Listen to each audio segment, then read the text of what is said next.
Jadi jangan sakit hati kalau tiba-tiba saya bicara tentang diri palsu hari ini. Karena nggak mungkin saya bicara itu kalau tidak ada yang palsu di sini. Saya juga nggak tahu. Pokoknya ini mengalir saja. Saya minta bimbingan. Makanya setiap kali saya mau kajian, saya sambungkan kecerdasan semesta tanpa batas saya kepada Dia yang Maha Cerdas. Jadi yang keluar ini, maaf. Jadi kalau habis kajian, kok saya banget, ya alhamdulillah. Kok tadi kajian nembak saya betul? Itulah cara Allah mengajarkan kita. Gitu. Jadi kalau judul kajiannya setan, berarti yang ngaji kalian yang jawab loh. Saya nggak berani. Kalau judul kajiannya Dajjal, berarti yang ngaji kalian loh yang jawab. Nah, jadi kalau judul-judul ini kemudian terasa nembak masuk ke dalam diri dan menasihati diri dan membangkitkan kesadaran pada diri, itu tanda bahwa dalam diri kita masih ada tanda-tanda kehidupan. Syukuri itu, jangan tersinggung. Itu cinta kasih Allah pada dirimu. Paham? Oke. Sudah siap sekarang menerima kajian nikmat? Baik, kalau sudah siap, masuk lebih dalam. Baik. Setiap sholat kita sering membaca kalimat ini. Ihdinas syiratal mustaqim. Sering kan? Bimbinglah kami ke jalan yang lurus. Bimbinglah kami ke jalan yang lurus. Yuk, kita pakai logika sederhana. Ketika kita berangkat dari rumah, mencari alamat, dan alamat yang dicari itu belum ketemu, sudah pusing nyari-nyari, biasanya kita keluar dari mobil atau turun dari sepeda motor dan bertanya, mohon izin, tahu nggak alamat ini? Sedang apa kita itu? Sedang minta petunjuk kan? Sedang minta petunjuk bukan? Dan kapan kita minta petunjuk? Tepat pada saat kita sadar kalau kita sedang tersesat. Betul?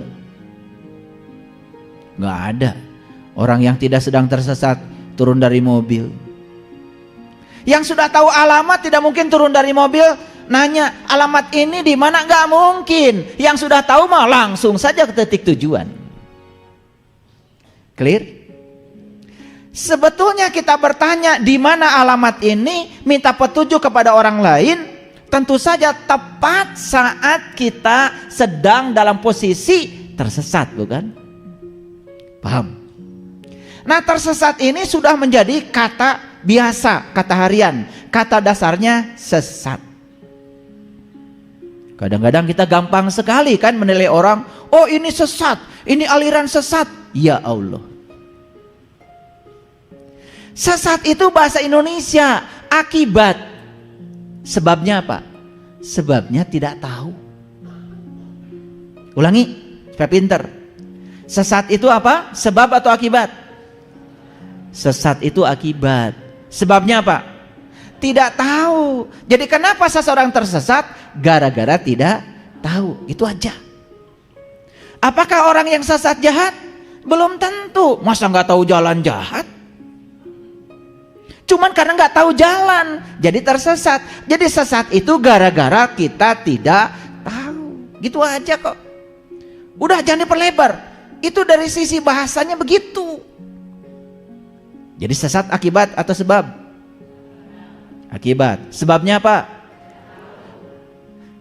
Ingin membebaskan diri kita dari tersesat. Caranya gimana? Harus tahu. Loh, belajar. Kalian itu kalau ngejawab nggak nyambung. Fokus. Lihat saya dulu semuanya. Perhatikan saya. Kalau ngaji harus cermat ya. Dengar pertanyaannya. Saya bilang, sesat itu akibat atau sebab? Akibat. Sebabnya apa? Tidak tahu. Ingin sembuh dari sesat? Ingin. Gimana caranya? cari tahu supaya tahu. Kalau sudah tahu, nggak tersesat lagi. Gitu aja kok. Sederhana. Tadi saya tanya, supaya tidak tersesat lagi gimana? Belajar. Nggak ditanya. Kelihatan jawaban itu seperti benar. Padahal itu keliru. Bukan salah, keliru. Ulangi, yuk. Ihdinas syiratal mustaqim. Apa artinya? Bimbinglah kami ke jalan yang lurus. Kapan kita mengucapkan itu? Ya ketika kita sedang tidak tahu. Kita sedang mencari tahu pada orang yang tahu. Hati-hati tanya orang. Lah kamu sedang tersesat, nanya sama orang yang sama-sama tersesat. Yang luar biasa banyak yang tersesat tapi ngaku-ngaku sudah dapat petunjuk, ngasih tahu, kan itu berbahaya. Betul apa tidak? Hati-hati. Jadi ngerti sekarang? Ulangi. Ihdinas syiratal mustaqim. Bimbinglah kami ke jalan yang lurus. Jadi kita sedang di jalan yang lurus atau yang bengkok? Kalau sudah di jalan lurus, gak gitu lagi doanya. Minta dibimbing di jalan yang lurus karena kita masih bengkok. Itu kesadaran, itu kerendahan hati. Itu yang diajarkan Rasulullah. Nabi Muhammad yang sudah ma'rifatullah saja setiap sholat masih baca ini. Itulah kerendahan hati. Makanya saya bilang, begitu kita menyatakan saya sudah tahu, maka kita akan jatuh menjadi orang bodoh. Yes. Jadi walaupun kita sudah tahu, tetap saja kita bilang ihdinas syiratal mustaqim. Keren. Karena Allah itu tanpa batas. Karena Allah tanpa batas, mengenal Allah juga tanpa batas, nggak ada batasnya. Oke, sekarang saya tanya, sudah tahu syiratal mustaqim? Sudah tahu syiratal mustaqim? Nah, jadi selama ini kalian itu meminta sesuatu yang kalian sendiri tidak tahu. Bingung nggak yang diminta? Kan kalian minta kepada Allah, bimbinglah kami ke jalan syiratal mustaqim. Sekarang saya tanya, sudah tahu syiratal mustaqim? Belum. Jadi selama ini kita memohon kepada Allah sesuatu yang kalian sendiri tidak tahu. Sadar? Kapan sadarnya? Subhanallah. Eta maca ihdinas siratal mustaqim ti iraha. Mikir sedikit saja enggak. Dianggapnya ini pengajian tingkat tinggi, tidak. Ini biasa. Saya cuma mengajak Bapak Ibu semuanya, yuk kita berpikir supaya sadar. Karena Allah kasih pikiran itu supaya kita selamat. Maka di Quran surat Al-An'am ada orang yang berteriak kepada Allah, ya Allah, keluarkan aku dari neraka ini, niscaya aku akan menjalankan amal soleh yang berlainan dengan yang pernah aku kerjakan. Dia sudah mengerjakan amal soleh, tapi dia masuk ke dalam neraka. Maka dia minta dikembalikan ke dunia ini, karena dia ingin mengerjakan amal soleh yang berlainan. Kakaraka pikir.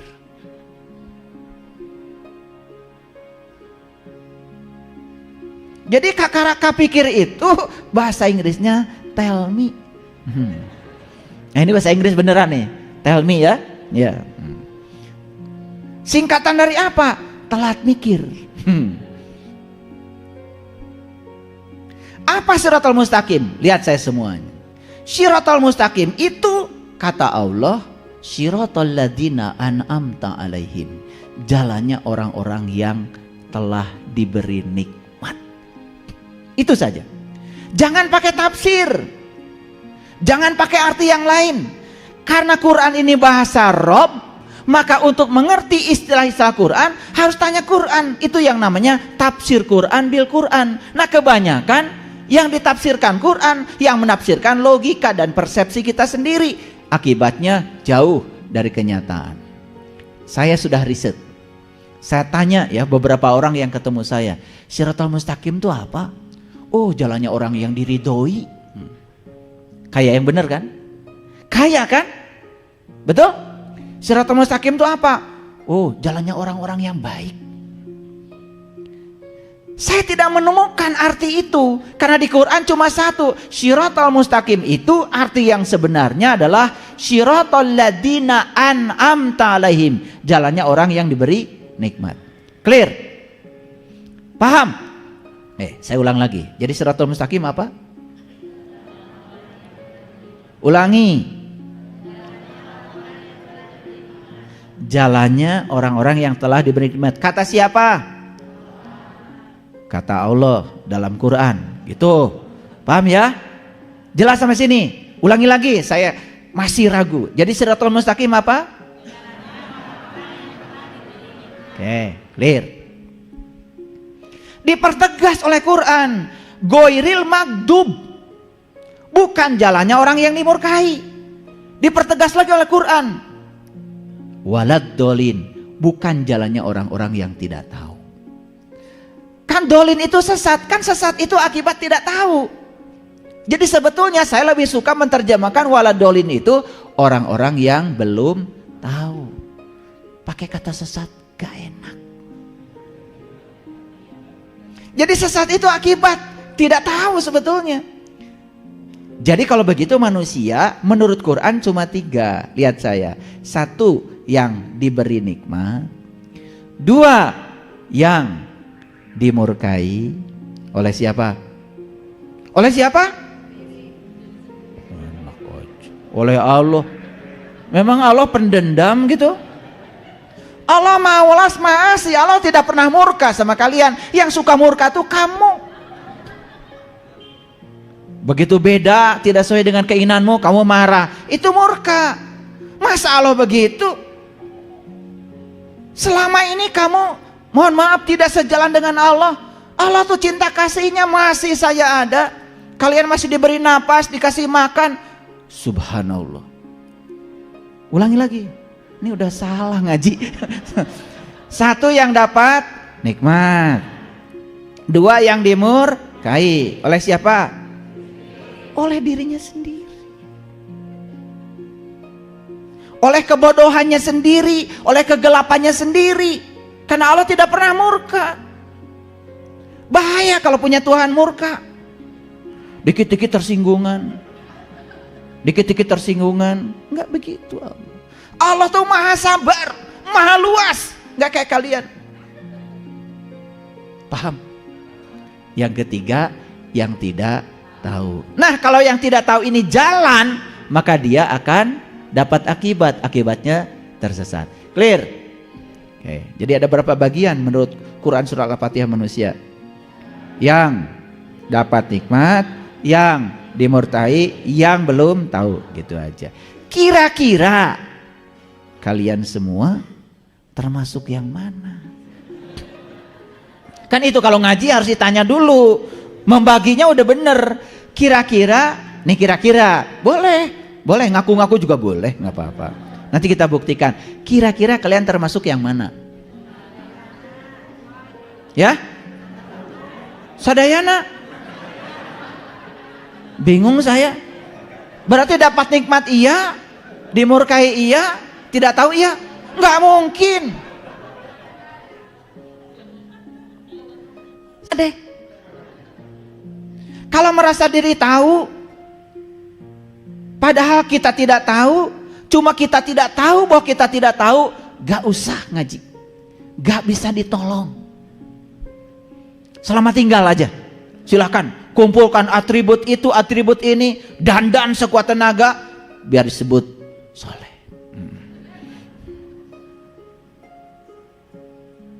Oke, jadi yang dapat nikmat, yang dimurkai, dan yang belum tahu. Yuk, kita sekarang akan buktikan termasuk yang mana saya. Gitu. Tanya lagi Quran. Saya tanya, Quran, siapa yang dapat nikmat itu? Kan tidak boleh nanya logika, harus tanya Quran lagi. Nih kata Quran. Nih kata Quran. Wa may yuti'illaha wa rasula faulaika ma'allazina an'amallahu alaihim minan nabiyyin wasyiddiqin wasyuhada wassolihin wa husna ulaika rafiqa. Barang siapa yang mentaati Allah dan Rasulnya, mereka itulah orang-orang yang dianugerahi nikmat. Siapa yang dianugerahi nikmat? Kata Quran cuma 4. 1, para nabi, minan nabiyyin, jelas bahasa Arabnya. 2, wasiddiqin, para siddiqin. Yang ketiga, wasyuhada, para penyaksi, syuhada itu. Yang keempat, wassolihin, para solihin. Saya tanya lagi, kita termasuk yang dapat nikmat atau tidak? Ntar dulu. Untuk mengujinya gampang. Apakah kita termasuk 4 golongan yang ini?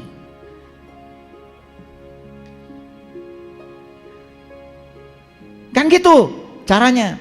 Gampang ya? Nah, dari 4 golongan ini kita perhatikan dulu. Ada nggak di sini orang yang punya rumah baru? Nggak ada. Berarti punya rumah baru nikmat bukan? Bukan. Ada nggak yang sehat? Berarti sehat nikmat bukan? Bukan. Sementara jawab dulu pertanyaan saya. Karena yang dapat nikmat cuma 4, di luar golongan ini berarti nggak dapat nikmat. Jadi kalau kita mengatakan rumah baru itu nikmat, berarti nggak cocok dengan ayat ini. Tasyakur binikmat itu nggak ada kaitan dengan rumah baru. Tasyakur binikmat itu kalau kita sudah mendapatkan nikmat iman, nikmat Islam yang sesungguhnya, dan kita merasakan langsung, bukan kata orang. Kan yang suka banyak basa-basi. Mari kita panjatkan puji dan syukur kepada Allah yang kepada kita telah memberikan nikmat iman, nikmat Islam. Jika iya, saya nggak ngerti itu. Kenapa kalau pidato itu selalu mari kita panjatkan puji dan syukur, dalam bahasa Arabnya nggak ada. Dalam bahasa Arab itu adanya alhamdulillahi rabbil alamin. Segala puji milik Allah, Tuhan semesta alam. Kan gitu Qur'annya. Gak ada punjat-panjat. Tapi karena kita ngikutin kebanyakan orang, sama kalian juga. Biasa kalian kan. Kalau sambutan langsung. Ya, mari kita panjatkan puji dan syukur. Makanya dulu Gus Dur pernah ditanya sama anggota DPR, Gus, kenapa katanya kalau orang Islam pidato itu selalu dimulai dengan mari kita panjatkan puji dan syukur. Dasar Gus Dur yang cerdas yang menjawab. Kata Gus Dur, karena puji tidak bisa memanjat. Ya itu, karena Gus Dur tuh melampaui kita ini yang masih di kecerdasan biasa. Makanya jawabnya juga luar biasa. Itu jawaban seperti berkelakar, tetapi itu benar. Kan harusnya segala puji milik Allah. Ketika bilang segala puji milik Allah, habis semua untuk Allah, gak ada untuk saya. Maka kalian tidak akan tersinggung, tidak akan baperan. Cuman kalimat itu tidak disadari oleh kita, ngasal. Betul apa tidak? Lanjut. Jadi yang dapat nikmat berapa golongan? 1, para nabi. 2, 3, 4. Saya bahas menurut Quran.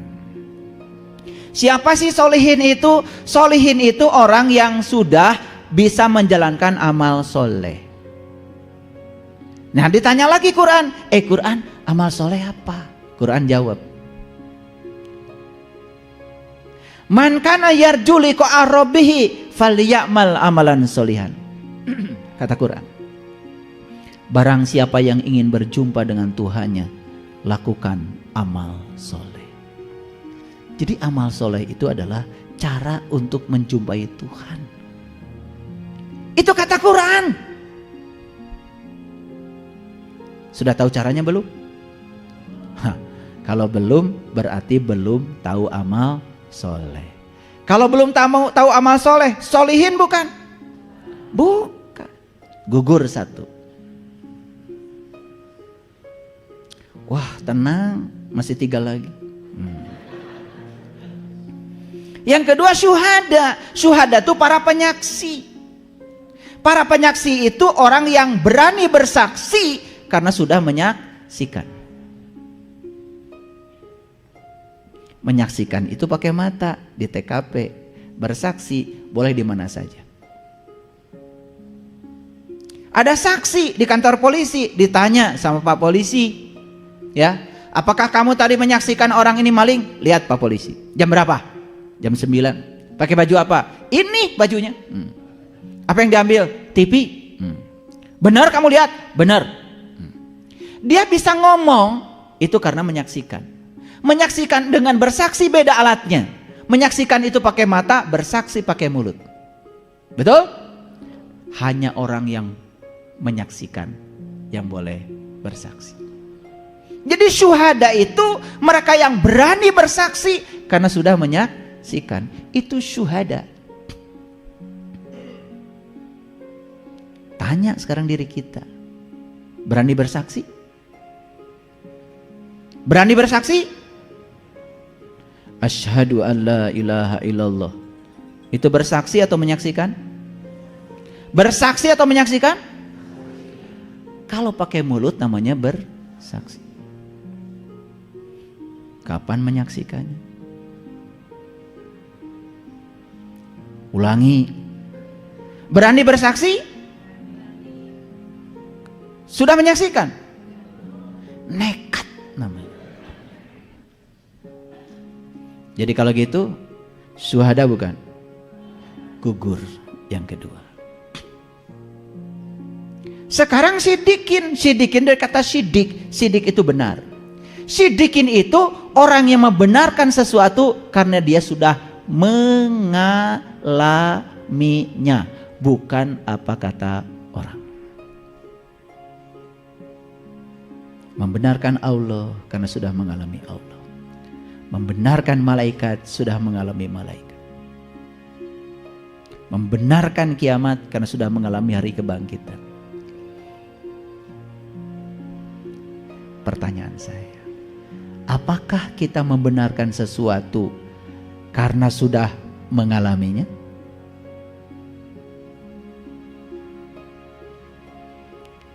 Atau apa kata orang? Kalau tidak, berarti yang ketiga dicoret.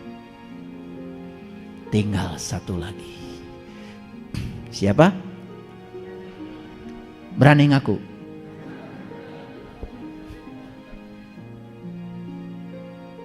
Jadi yang dapat nikmat itu ternyata cuma 4. Para solihin, para syuhada, para sidikin, dan para nabi. Jadi kalau begitu, nikmat itu tidak ada kaitannya dengan urusan-urusan duniawi. Jadi nikmat itu sebenarnya adalah pengalaman untuk merasakan Allah di setiap ruang dan waktu. Clear sampai sini? Clear sampai di sini? Oke. Jadi ngerti sekarang nikmat? Oh, itu nikmat. Sekarang berani nggak mengukur diri? Apakah saya sudah dapat nikmat? Jawab dong. Bingung? Oh, ternyata saya belum dapat nikmat. Ternyata selama ini salah persepsi saya tentang nikmat. Sejelas ini di Quran. Clear? Oke, lanjut dulu. Jadi yang dapat nikmat berapa golongan? Siapa? Nah, udah pintar kalian itu. Pilih nanti mau jadi apa dulu. Menjadi solihin dulu, menjadi syuhada dulu, menjadi sidikin dulu, boleh. 3 itu, ya, gak mungkin jadi nabi. Yuk lanjutkan. Ini ada perkataan Allah dalam Quran. Ini surat Al-Baqarah ayat 211. Yuk kita baca.